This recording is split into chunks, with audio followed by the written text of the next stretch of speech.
Josh Williams comes home 7th here at Charlotte on Memorial Day weekend. Yep. Survived the carnage, survived the overtime to get a much needed top 10 for you and your team. Talk us through your day and how you managed it.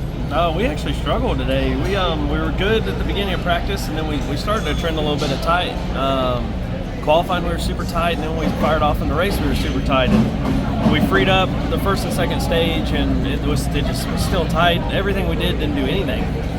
So I think we have something broke, something like bad shock or something like that. So there at the end, when we put on our last set of tires there, and I knew it was going to get hectic, so we just did some crazy wild adjustments and just freed it up a bunch to try to be able to stay on the bottom. So it worked out good for us. We really needed that for sure. And Alloy Employer Services needed it too. We needed some good runs. So I was happy with it, and looking forward to going to Nashville. And carrying this forward, I know the team has struggled with speed this season, but what kind of gains have you been making? What have you guys found speed-wise, to maybe start carrying over? I know you said you weren't great today, but a top 10 is a top 10. So, right. And I know you guys are searching this long season. So, where is the speed that you're searching for at? I don't know, to be honest with you.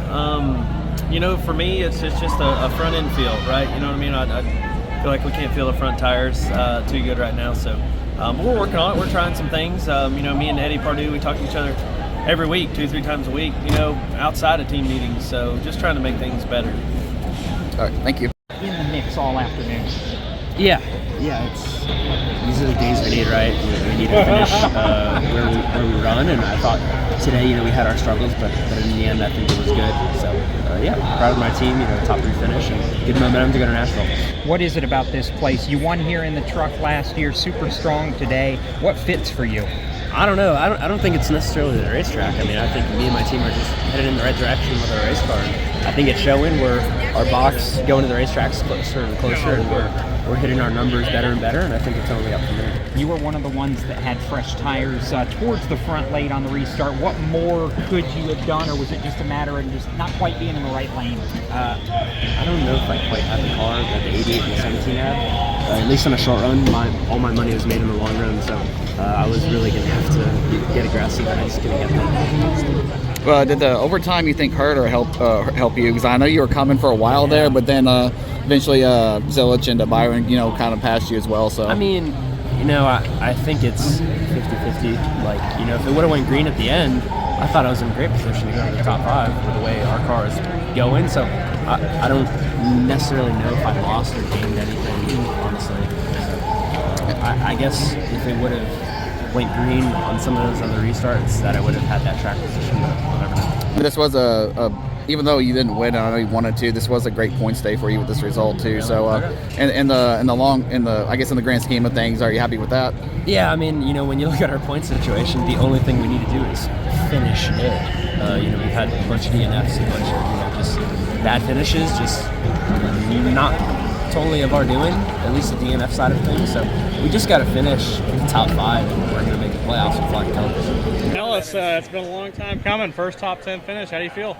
Well, I cried basically from there before I crossed the line. The tab was yelling at me to cross the line. So I think I don't know how many starts I have. I stopped looking, but I know I hated looking at my racing reference page, and I care about this crap way more than I wish I did. So just really, really happy to be here and be part of DGM Racing, man.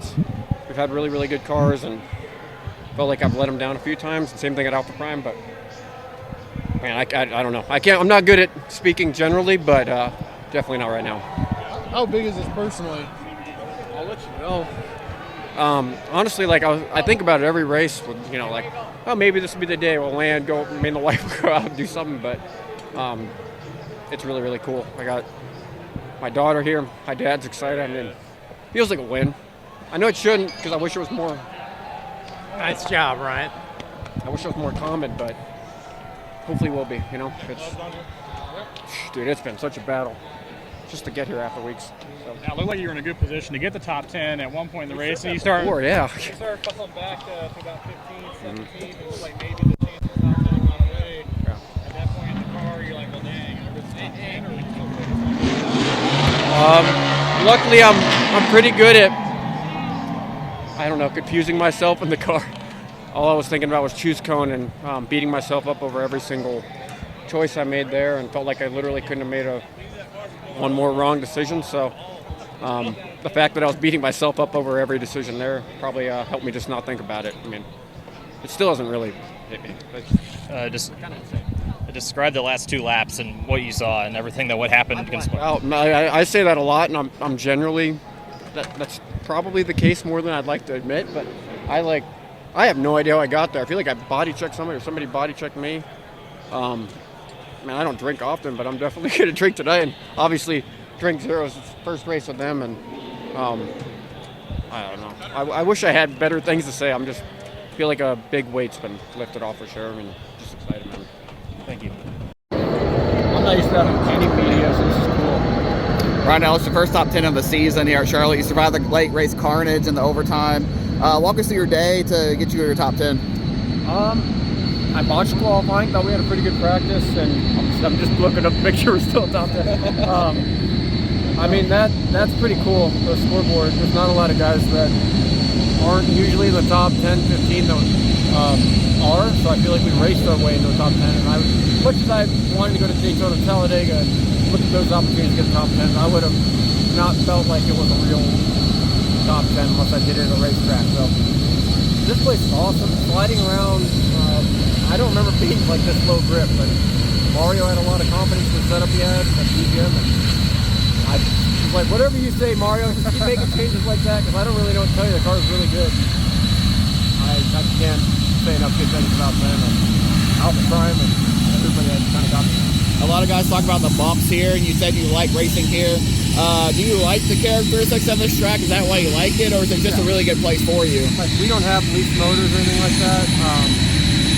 So anytime you can take a little bit of grip away, it helps teams like ours. And I grew up at a track in Manassas, Virginia, named Old Dominion Speedway, and that place had grass growing in the middle of it. It would mow the grass, and between races, it felt like, and you felt like exactly like this. So it felt like home, and it's cool actually to do it 20 minutes from home, so I can go back and see my daughters and wife, and hopefully she's up. And what does this do for your momentum for the next part of the season? Sexy answer is, it does a lot, but I don't know. I think I'm just gonna think a lot less, and that's kind of what benefited me today. Is I was just beating myself up over every choose cone decision I made. I think I overthink a lot of things, knowing as these starts keep compiling and not getting top 10s, it continues to escalate on and off the track. So hopefully I just stop thinking to be a race car driver again, which is why I came here to do GM racing. This is Custom Patch Hats. But what makes us custom? Well, that actually begins with you. We're just bringing your unique vision to life. No knockoffs, no lookalikes. Your design is one of a kind. We know hats, we know design, and we know quality. The proof? It's in our production. Hand-stitched with precision and care, with brands you know and trust. A one-of-a-kind patch deserves a one-of-a-kind treatment, all the way to your doorstep. It's how we keep it custom. Steven Stump of Frontstretch.com here. Come back for more great racing videos, and if you like us, don't forget to hit that subscribe button.